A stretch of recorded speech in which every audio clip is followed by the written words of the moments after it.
Hello students, is matter around us pure, ये हमारा chapter. इसमें हम आज टॉपिक पढ़ेंगे सोल्यूशन। अब स्टूडेंट, सोल्यूशन क्या है? तो अगर मैं आपको कहूं कि पानी में नमक घोल दो तो सॉल्ट इन वाटर मिक्स हो जाएंगे, और मिक्स होने के बाद जो आपको सोल्यूशन मिलेगा, जो लिक्विड है ना, उसमें एक ही कंपोजिशन है। मतलब पानी में नमक है ये आप देख के नहीं बता सकते, आपको सिर्फ एक लिक्विड फेज मिल रही है, तो उसे हम कहेंगे होमोजीनियस मिक्सचर। मिक्सचर क्यों? क्योंकि दो चीजें मिक्स है, सॉल्ट भी है और वाटर भी है। तो होमोजीनियस मिक्सचर ऑफ टू और मोर देन टू सब्सटेंस, उसे हम कहेंगे सॉल्यूशन। अब डेली लाइफ में कौन कौन से सॉल्यूशंस हम देखते हैं? तो लेमोनेड, नींबू पानी, तो आप उसमें क्या मिलाते हो? देखो, सॉल्ट मिलाते हो, लेमन मिलाते हो, वाटर तो है ही, वाटर में डिजोल्व कर रहे हो, तो वाटर है, लेमन है और सॉल्ट है, शुगर भी है ना। तो लेमोनेड, सोडा वाटर, तो सोडा वाटर में क्या होता है? सोडा मिलाया। सोडा कैसे बना? क्योंकि उसके अंदर कार्बोनेटेड वाटर है, कार्बन डाइऑक्साइड गैस है और वो वाटर में डिजोल्व है। लेकिन जब आप देखते हो तो आपको लिक्विड फेज मिलती है, यानी वो क्या है? Homogeneous mixture. So, in a solution, there is homogeneity at particle level. मतलब थ्रू आउट एक ही कंपोजिशन होना, है ना। यानी या तो आपको सॉलिड मिलेगा या लिक्विड मिलेगा, है ना, या फिर आपको क्या बोलते हैं, गैस मिलेगा। तो फिलहाल हम लिक्विड सॉल्यूशंस की बात कर रहे हैं, तो होमोजीनियटी होती है पार्टिकल लेवल पे। For example, lemonade taste the same throughout, है ना। यानी नींबू पानी की हर सिप का टेस्ट क्या होता है? सेम होता है। यानी उसमें जो आपने लेमन डाला है, शुगर डाला है, सॉल्ट डाला है, वो इक्वली क्या हुआ है? डिस्ट्रीब्यूट हुआ है। So this shows that particles of sugar और salt are evenly distributed in the solution. Now solution में दो कंपोनेंट्स है, एक तो है सॉल्यूट, एक है सॉल्वेंट, और इन दोनों के होमोजीनियस मिक्सचर को हम क्या कह रहे हैं? सॉल्यूशन। अब सॉल्यूट क्या है, सॉल्वेंट क्या है? तो स्टूडेंट्स, जनरल भी हमने जिसको घोला है, सब्सटेंस विच इज डिजोल्व, तो सॉल्यूट है, और जिसके अंदर डिजोल्व किया है वो सॉल्वेंट है। अब ऐसे कैसे पता चलेगा? तो देखो, वाटर और शुगर, तो जैसे ही आप शुगर को वाटर में डालोगे तो शुगर का फिजिकल स्टेट चेंज हो जाएगा। शुगर क्या है? सॉलिड व्हाइट क्रिस्टल है, लेकिन पानी में जाने के बाद ना सॉलिड है, ना व्हाइट है, ना क्रिस्टल है ना, वो तो उसके अंदर मिक्स हो गया। तो जो अपनी फिजिकल स्टेट बदल दे वो सॉल्यूट है, और जो अपनी फिजिकल स्टेट ना बदले, सॉल्यूशन की फिजिकल स्टेट और उस कंपोनेंट की फिजिकल स्टेट सेम है, यानी कि वो क्या है? सॉल्वेंट है। तो सॉल्यूशन क्या है? Homogeneous mixture. सॉल्यूट क्या है? सब्सटेंस विच इज डिजॉल्व, जिसको हमने घोला है। अब घोलने के बाद वो अपनी फिजिकल स्टेट क्या कर देगा? चेंज कर देगा। सॉल्वेंट क्या है? तो जिसके अंदर हमने किसी चीज को, किसी कंपाउंड को डिसॉल्व किया है, लेकिन वो अपनी फिजिकल स्टेट को चेंज नहीं करता है, that is solvent. For example, sugar in water, तो शुगर क्या है? सॉल्यूट, क्योंकि उसका फिजिकल स्टेट चेंज हो गया, और वाटर क्या है? Solvent. Similarly, solution of iodine in alcohol is called tincture of iodine. जो हॉस्पिटल में हम जाते हैं, थोड़ा सा है ना घाव हो जाता है, कहीं चोट लग जाती है, तो फटाफट क्या करता है डॉक्टर? टिंचर अप्लाई करता है। तो टिंचर क्या है? अल्कोहल के अंदर आयोडीन का सोल्यूशन है, यानी iodine is dissolved in alcohol. तो देखो, आयोडीन को हमने घोला है, आयोडीन पहले क्या था? सॉलिड, अब वो घुलने के बाद उसी स्टेट में आ गया, लिक्विड स्टेट में आ गया, तो आयोडीन क्या है? सॉल्यूट, और अल्कोहल में डिसॉल्व किया है, तो अल्कोहल क्या है? सॉल्वेंट। नेक्स्ट एग्जाम्पल आपके पास है एरेटेड ड्रिंक्स, मतलब जिसमें एयर हो, यानी कि सोडा वाटर। अब सोडा वाटर में क्या होता है? कार्बन डाइऑक्साइड इन वाटर, तो कार्बन डाइऑक्साइड गैस है, वाटर क्या है? लिक्विड। तो कार्बन डाइऑक्साइड गैस है, लेकिन वाटर में जाने के बाद अब वो उसी की स्टेट में आ गई, मिक्स हो गई ना। तो gas is solute and liquid is solvent. Now next example, air is mixture of gas in gas. अब एयर, हवा में क्या है? तो हम कहेंगे बहुत सारी गैसेस है ना। और मिक्सचर क्या है? होमोजीनियस। भी जब हवा बहती है तो हम एयर को क्या, गैस भी तो फील करते हैं हम, वाटर ड्रॉपलेट थोड़ा ना आ रही बीच में, है ना, या फिर हम कोई सॉलिड पार्टिकल थोड़ा ना आ रहे। अगर एयर में सॉलिड आ गए तो हम कह रहे हैं कि भाई ये डस्ट स्टॉर्म है या आंधी है, है ना, लेकिन वाटर ड्रॉपलेट्स आ रही है तो फिर हम कहते हैं तो फॉग है ना, फॉग समझते ना, कोहरा है। तो ऐसा नहीं, सिर्फ एयर, ड्राई एयर की बात कर रहे हैं हम। तो ड्राई एयर में क्या है, बहुत सारी गैसेस हैं। अब एयर का मेन कंपोनेंट क्या है, तो हम कहेंगे नाइट्रोजन। एयर में 78% क्या होती है, नाइट्रोजन, और 21% क्या होती है, ऑक्सीजन। इसके अलावा भी बहुत सारी गैसेस हैं, लाइक कार्बन डाइऑक्साइड भी होता है 0.03%, और इनर्ट गैसेस लाइक हीलियम है, नियॉन है, आर्गन है, ये सब भी प्रेजेंट होता है ना। कार्बन मोनोऑक्साइड भी होता है, लेकिन वो सब 1% के अंदर अंदर है। तो 78% नाइट्रोजन और 21% ऑक्सीजन, यानी 99% पार्ट जो एयर का है that is nitrogen and oxygen. Now students, what are the properties of solution? अगर हमने सोल्यूशन बनाया तो उसमें क्या क्या कैरेक्टर्स होने चाहिए, क्या क्या खास बात होनी चाहिए? तो देखो, सोल्यूशन मतलब होमोजीनियस मिक्सचर, है ना। आपको कहीं पे भी है ना सॉलिड, लिक्विड, गैस अलग अलग फील नहीं होगा, है ना। होमोजीनियटी क्या होगी, मेंटेन होगी। होमोजीनियस मतलब उसका जो फेज है वो थ्रू आउट सेम है। अगर वो लिक्विड है तो फिर थ्रू आउट लिक्विड है ना। अगर आपने पानी में शुगर डिसॉल्व किया है तो शुगर अपना टेस्ट अलग, वाटर अपना टेस्ट अलग थोड़ा ना देगा। वो क्या है, होमोजीनियस है, थ्रू आउट क्या है, कंपोजिशन उसका सेम है। अब जो सोल्यूशन है उसके पार्टिकल का साइज 1 नैनोमीटर। 1 नैनोमीटर कितना होता है, 10⁻⁹ मीटर, है ना। तो सॉल्यूशन के पार्टिकल्स का साइज जो है वो 1 नैनोमीटर से छोटा होता है, और हम उसको नेकेड आईज से नहीं देख सकते। आपको पानी में कभी नमक नजर आता है क्या, घुल गया ना, गायब हो गया। शुगर थोड़ा ना नजर आता है, वो गायब हो गया। तो गायब कैसे हुए, है तो उसके अंदर ही। आप पानी पी के देखो तो उसमें सॉल्ट है तो सॉल्ट का टेस्ट आएगा, शुगर है तो शुगर का टेस्ट आएगा।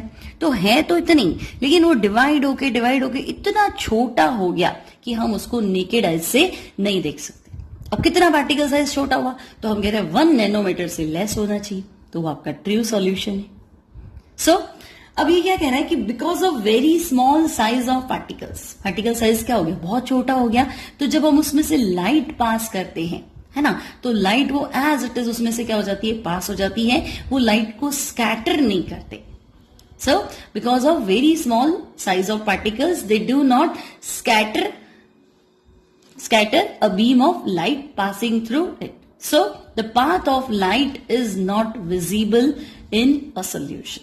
अब स्टूडेंट्स, आप ये हायर क्लासेस में पढ़ेंगे लाइट की स्कैटरिंग क्या होती है ना। लाइट की स्कैटरिंग को हम कहते हैं टिंडल इफेक्ट। अब लाइट स्कैटर कैसे होती है, तो मान लो आप सिनेमा हॉल गए। अब सिनेमा हॉल में क्या होता है, पूरा अंधेरा होता है। अब आप सिनेमा हॉल में पहुंचे और आपको अपनी सीट सर्च करनी, तो आप क्या करते हो, मोबाइल से टॉर्च ऑन करते हो, और टॉर्च ऑन करके सीट नंबर्स चेक करते हो। तो आप ध्यान से देखो, जब आप टॉर्च को ऑन करते हो, है ना, तो टॉर्च की लाइट में आपको डस्ट पार्टिकल जो है वो क्या करते हुए दिखेंगे, मूव करते हुए दिखेंगे। आपको लगेगा कितनी सारी धूल मिट्टी है, लेकिन वो जो डस्ट पार्टिकल्स है वो वहीं पे है जहां आपने लाइट डाली है।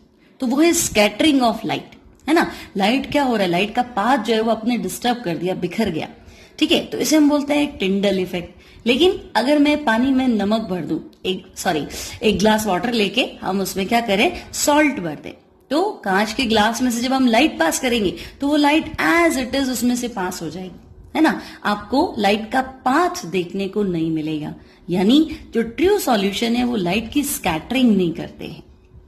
नेक्स्ट है, the solute particles can not separated from the mixture by the process of filtration. अब अगर हम पानी में सॉल्ट को डिसॉल्व कर देते हैं, सॉल्ट इन वाटर, तो क्या फिल्टर पेपर से अलग हो जाएंगे क्या, है? अगर मैं सॉल्ट को डिसॉल्व कर दूं वाटर के अंदर और है ना फिल्टर पेपर में से उसको पास करूं, तो ऐसा थोड़ा ना होगा सॉल्ट अलग हो गया फिल्टर पेपर से, फिल्टर पेपर के ऊपर आ गया और पानी नीचे आ गया। ऐसा तो पॉसिबल नहीं है ना। तो जो ट्रू सॉल्यूशन है उसको हम सिंपल फिल्ट्रेशन के प्रोसेस से पार्टिकल्स को अलग नहीं कर सकते। और कभी ऐसा भी नहीं होगा कि सॉल्ट जो है वो वाटर में सेटल डाउन हो जाए, है ना। The particles do not settle down when left undisturbed. अगर आपने सॉल्ट डिसॉल्व कर दिया और आप रख दो 1 घंटे के लिए, तो ऐसा तो कभी भी नहीं होगा कि सॉल्ट पार्टिकल सेटल डाउन हो जाए, वो उसके अंदर ही मिक्स रहता है ना।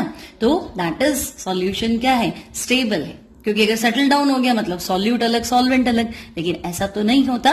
दैट मीन्स सॉल्यूशन जो है वो स्टेबल है। Next topic concentration of solution. अब हमने सोल्यूशन बनाना आ गया कि हम कोई पर्टिकुलर लिक्विड ले लेंगे, एक फेज ले लेंगे, कंपोनेंट ले लेंगे, उसमें दूसरा कंपोनेंट डिसॉल्व कर देंगे। तो जिसको डिसॉल्व करते हैं, जो अपनी फिजिकल स्टेट चेंज करता है और जनरली जो लेस इन अमाउंट होता है वो सोल्यूट, और जिसके अंदर डिसॉल्व करते हैं, जिसका फिजिकल स्टेट चेंज नहीं होता है और जो मोर इन अमाउंट होता है, दैट इज सॉल्वेंट। अब मैंने आपको कह दिया भाई ये 1 लीटर वाटर है, आप इसमें सॉल्ट डिसॉल्व करो, तो आप सॉल्ट तब तक डिसॉल्व करो जब तक वो डिसॉल्व हो रहा है। तो हम कहेंगे कि maximum amount of solute that can be dissolved in constant volume of solvent at particular temperature is called solubility। तो solubility मतलब आपको तब तक डिसॉल्व करना है जब तक एक सैचुरेटेड सॉल्यूशन नहीं मिल जाता। सैचुरेटेड मतलब कि बस अब वो बोल देता है भाई अब मैं नहीं घोल सकता, आपने इतना घोल दिया कि बस मेरी मैक्सिमम कैपेसिटी तक मैंने घोल दिया। तो मैक्सिमम कैपेसिटी तक जब हमने कोई सॉल्यूट को डिसॉल्व कर दिया है ना, अब वो कितना डिसॉल्व हुआ, मान लो कि 1 लीटर वाटर में 400 ग्राम डिसॉल्व हो गया, 450 ग्राम डिसॉल्व हो गया, तो वो है सॉल्युबिलिटी। अब 650 ग्राम मान लो आपने डिसॉल्व कर लिया, तो 650 ग्राम 1 लीटर में डिसॉल्व किया, तो ग्राम पर लीटर। सॉल्युबिलिटी की यूनिट क्या हुई, gram per litre. Now at a particular temperature a solution that has much solute as it is capable of dissolving is said to be a saturated solution। मीन्स जब तक आप उसको dissolve करो जब तक कि और डिसॉल्व होना बंद नहीं हो जाए, जितनी उसकी कैपेसिटी है उतना आपने डिसॉल्व कर लिया, तो ऐसे सॉल्यूशन को हम क्या बोलेंगे, सैचुरेटेड सॉल्यूशन। और इन अदर वर्ड्स हम क्या कह सकते हैं, when no more solute can be dissolved in a solution at a given temperature. इसके बाद घुलना बंद हो जाएगा, तब भी हम क्या बोलेंगे, सैचुरेटेड सॉल्यूशन। अब मैक्सिमम अमाउंट से आपने कम डिसॉल्व किया तो unsaturated. If the amount of solute contained in a solution is less than saturation level, है ना, जब तक वो सेटिस्फाई नहीं हुआ भी हो तो और खोल सकता था, लेकिन आप मैक्सिमम लेवल तक पहुंचे ही नहीं, तो हम उसे बोलेंगे unsaturated solution. Now students, amount of solute, चाहे आपको अमाउंट मतलब वेट में दिया हुआ चाहे वॉल्यूम में, है ना, यानी मैं कि आपको कहूं 100 ग्राम डिसॉल्व करो चाहे 100 ml डिसॉल्व करो, present in given amount of solution. Solution आपको बाय मास दिया हुआ चाहे बाय वॉल्यूम, उसे हम कहेंगे कंसंट्रेशन। अब कंसंट्रेशन को हम 3 मैथड्स है कंसंट्रेशन को एक्सप्रेस करने के, 3 तरीके से हम कंसंट्रेशन को एक्सप्रेस कर सकते हैं। अब कैसे, तो देखो, अगर मैं आपको कहूं कि भैया 10 ग्राम शुगर ले लो, ध्यान से सुनो आप, 10 ग्राम शुगर ले लो, 100 ग्राम वाटर में डिसॉल्व कर लो, तो 10 gram sugar dissolve in 100 gram water, तो ग्राम बाय ग्राम यानी वेट बाय वेट। और वेट को हमने यहां मास लिखा है तो मास बाय मास, तो मास और वेट एक ही चीज है। तो देखो 10 ग्राम को 100 ग्राम में डिसॉल्व कर रहे हैं, है ना, यानी ग्राम को ग्राम में डिसॉल्व कर रहे हैं, यानी वेट को वेट में डिसॉल्व कर रहे हैं, तो this is mass by mass. Percentage में आंसर निकालना है तो 100 से मल्टीप्लाई कर देंगे। फिर अगर मैं आपसे कहूंगी 10 ग्राम शुगर है, 10 ग्राम शुगर 100 ml वाटर में डिसॉल्व करो, तो 10 ग्राम शुगर, और वाटर का क्या दिया है 100 ml यानी कि वॉल्यूम, तो ग्राम यानी वेट और वॉल्यूम 100 ml यानी वॉल्यूम, तो वेट बाय वॉल्यूम या मास बाय वॉल्यूम। अब परसेंट है तो अगेन 100 से मल्टीप्लाई कर लो।